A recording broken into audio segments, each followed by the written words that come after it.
वेगवेगळ्या भागामध्ये पेपरफुटीचे प्रकार माग वेगवेगळी सरकार असताना झालेली ह्या सभागृहात चर्चा झालेली आहे।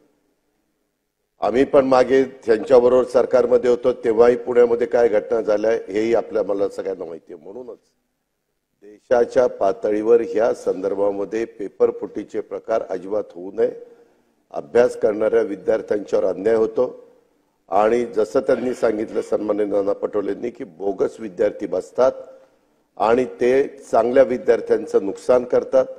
त्याकरता तिथं मोठी रक्कम जो कोणी त्याच्यात दोषी असेल त्याला शासन करण्याच्या बद्दलचा त्याला शिक्षा करण्याच्या बद्दलचा निर्णय झालाय।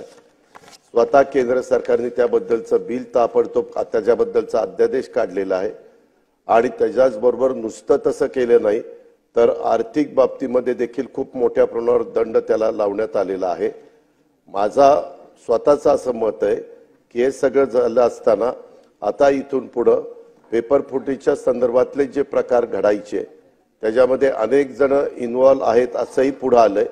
त्याची चौकशी चाललेली आहे, वेगवेगळ्या यंत्रणा त्याच्या संदर्भातली चौकशी करतायत आणि त्याच्यात कुणालाही पाठीशी घातलं जाणार नाही।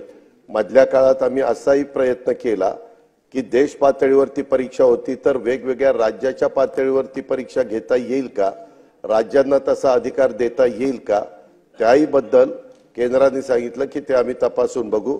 पहिल्यांदा आता ज्या पद्धतीचा कायदा केलाय त्या कायद्याचा कितपत परिणाम आपल्याला सगळ्यांना पाहायला मिळतोय हे बघितलं जाणार आहे। तरी देखील विरोधी पक्ष नेत्यांनी आणि सन्माननीय नाना पटोले साहेबांनी जो इथं मुद्दा उपस्थित केलेला आहे त्याच्याबद्दल आपण ज्या काही सूचना निर्देश सरकारला दिलेले त्याबद्दलची कारवाई सरकारकडून केली जाईल।